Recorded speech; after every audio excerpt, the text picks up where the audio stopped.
Hello, my name is Anh-Ton Tran, and I will be presenting our paper, Situating Datasets, Making Public Data Actionable for Housing Justice, on behalf of all of my co-authors. Let me first begin by defining public data. Simply put, public data is civic data, and we use the term in conversation with the open data movement. The open data movement emerged out of the desire to make public records freely accessible for use and redistribution. This would enable transparency and the ability for publics to hold their governments accountable. However, more often than not, open data fails to live up to this promise. A lack of resources results in a data dump, making these civic datasets public but not truly open and often unused. The public records that we describe in our paper are public eviction records, which we will also refer to as court data. At the onset of the COVID-19 pandemic, Georgia Tech, the Federal Reserve Bank of Atlanta, and the Atlanta Regional Commission began to scrape public eviction records from the local county court portal to understand the efficacy of the eviction moratorium in Atlanta and eviction patterns during the pandemic. These public records are generated and turned into data when a landlord files an eviction against a tenant into the county court system. The record is uploaded digitally to each respective county's record portal. The cross-institutional effort built a web scraper to pull this data and standardize it across the counties into an institutional database. This data is then used to power tools like eviction tracking maps by the Regional Commission or policy memos by the Federal Reserve Bank. The scrapers also wanted this data to not just be a data dump, but accessible and usable to grassroots tenant organizing efforts. Our paper chronicles 18 months of design work where we utilize public eviction record data to support tenant organizing. We worked with Housing Justice League, a local tenant organizing activist nonprofit that fights for housing as a human right. The first author, myself, became a part of this group while volunteering on their Tenant Power Hotline, which provided eviction information to tenants facing eviction during the pandemic. This work is primarily ethnographic and design-based. During this time, I attended 150 plus weekly organizing meetings with HJL and participated in direct actions such as protests, canvassing, and field visits. This resulted in two different design artifacts, two different data visualizations. Here are the two visualizations that we designed. Both visualizations depict data about evictions happening in Atlanta, but you can probably see that they differ greatly in terms of scale, complexity, and the amount of data available. On the left, we have a dashboard with multiple coordinated visualization views, as well as detailed UI elements for filtering and exploring the data. On the right, all we have is a single visualization that is zoomed in on a highlighted neighborhood in Atlanta. Yet it might surprise you to know that the visualization on the right was far more successful than the dashboard on the left. Why and what made it more useful to Housing Justice League? This became the fundamental question we wanted to answer with our research. Our process while designing was informed by data feminism. We used the principles of data feminism to structure our data work with Housing Justice League. We also use data feminism to reflect on the design process and interrogate why one visualization was more effective than the other. These principles are examine power, challenge power, elevate emotion and embodiment, rethink binaries and hierarchies, embrace pluralism, consider context, and make labor visible. Here is an overview of our work and various milestones throughout this design process. During this time, two key events occurred that became the focus of Housing Justice League's organizing activities. The first was the evictions moratorium. This was a U.S. federal policy that prevented evictions during the COVID-19 pandemic. Housing Justice League ran the eviction hotline, or the Tenant Power Hotline, where they collected community data about eviction, provided information and resources about tenants' rights during evictions, and assisted tenants with filling out their CDC eviction moratorium declaration forms. The second event was a tenant campaign by Housing Justice League to keep a tenant of 27 years in her home. This campaign started as a call on the hotline. During our time accompanying Housing Justice League in their activities, we designed the two visualizations that we mentioned earlier. Although data and feminism informed our design of both both artifacts, when we've reflected on the entire design process, we noticed that our second artifact was successful, while the first was not. Going back to our field notes, meeting minutes, and documentation, we used data feminist principles as lenses to interrogate what happened throughout this engagement. Here is a table of what this data consisted of. We won't dive into all of this data, but just point out a few things.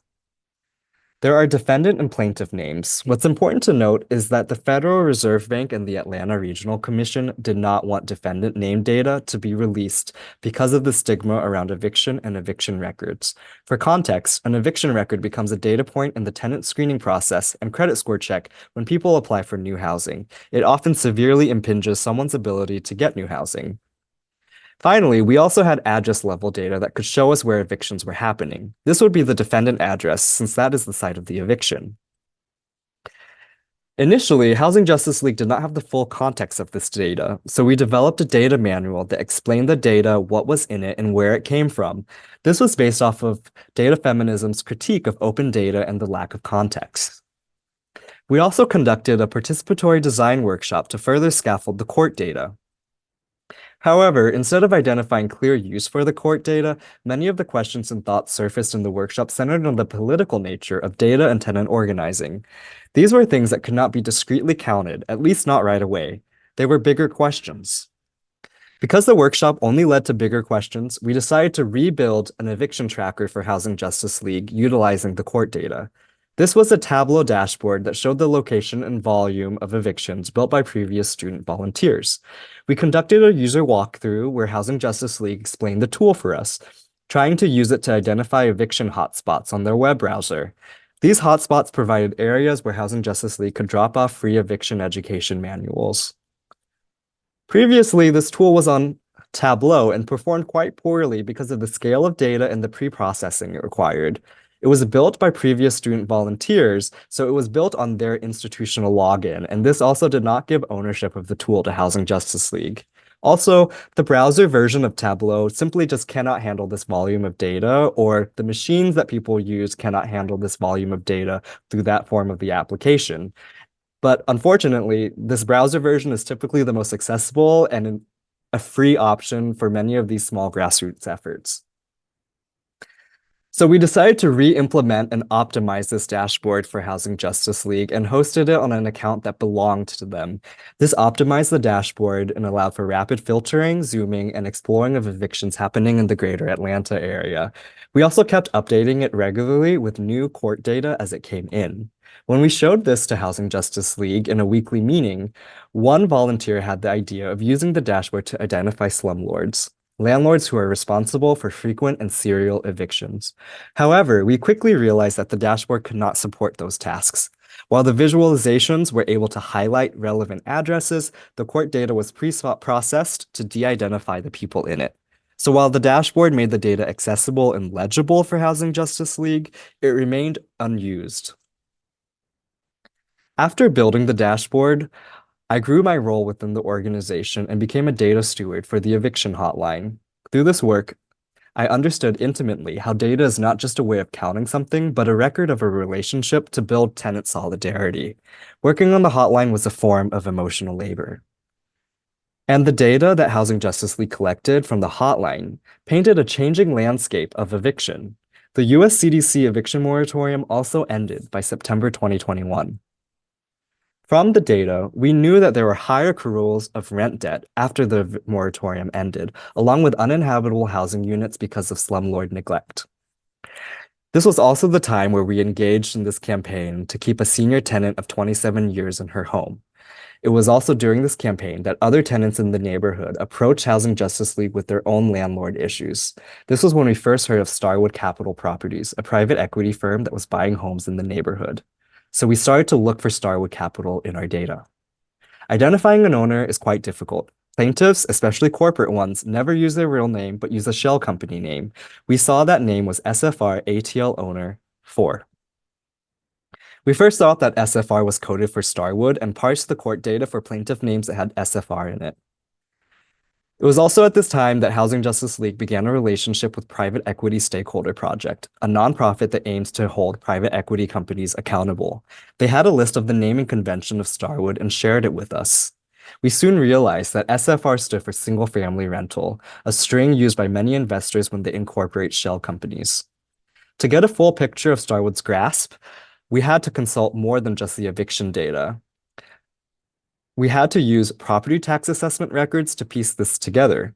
Private equity stakeholder project had access to data brokerages like LexisNexis, where we could search through tax assessment records.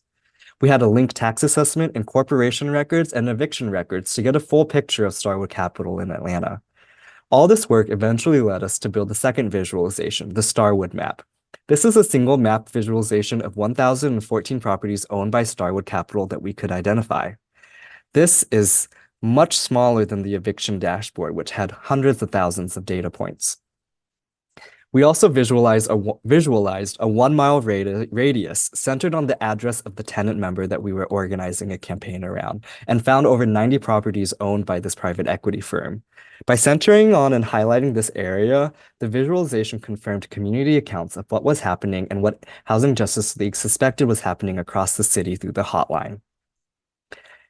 And this visualization was much more successful because it actually shifted the organizing strategy for Housing Justice League. Before, Housing Justice League would organize in a reactionary way and support people who were calling the hotline to form tenant unions. But after the Starwood presentation, Housing Justice League elected to use the data proactively. So we shifted our focus to organizing and targeting corporate landlords where we had relationships with tenants. So what worked? We built two visualizations for Housing Justice League. Both were built from a data feminist orientation, where we looked at these various principles of examining and challenging power, elevating emotion, and embracing plurality, particularly of data sets. Reflecting on our process, we had to grapple with the challenges of putting these principles into practice and rethink HCI design conventions. And this is much of what this paper is trying to offer. The book Data Feminism doesn't actually provide details on how to put these principles into practice. This led to 3 implications for design for HCI scholars wishing to work in grassroots contexts. First is becoming a domain novice to become a data accomplice. The questions participants raised in the PD workshop could not be easily translated into questions that we could ask of data. We could not understand the value and needs of data for Housing Justice League until we really engaged in the day-to-day activities of the organization. We had to become a domain novice in tenant organizing, and becoming this domain novice in tenant organizing places the researcher in a position where it becomes clear who should direct the work. I was not an expert in organizing. I was only an expert in data. And becoming a novice allowed Housing Justice League to direct the data work. From accessibility to actionability. So there are 3 steps to moving public data towards goals of openness. And currently in the literature, we talk about availability. So actually creating the data and making it available, which is often a data dump, and accessibility, making it into a format that people can access, but we don't talk about actionability. Identifying actionability requires gaining intimacy with the context and matching it to the contextual factors of the data, and this requires a deep engagement with whoever you're trying to open the data for. Finally, sustaining the tool versus the relationship. Neither of our tools could be sustained beyond the time span of the work described. The scraping effort ended in the summer of 2022, and tax assessor records and incorporation documents can easily change within a year. But tools can be a means to social relations, and each tool served their purpose in nurturing our relationship with Housing Justice League. And so we ask scholars who work in these contexts to evaluate their tools by not by their efficacy or their functionality, but by the social relations they engender and how long-lasting those relations are and how that supports the work of that organization that we accompany. Thank you very much, and we hope that you see the rest of our paper presentation at CHI 2024.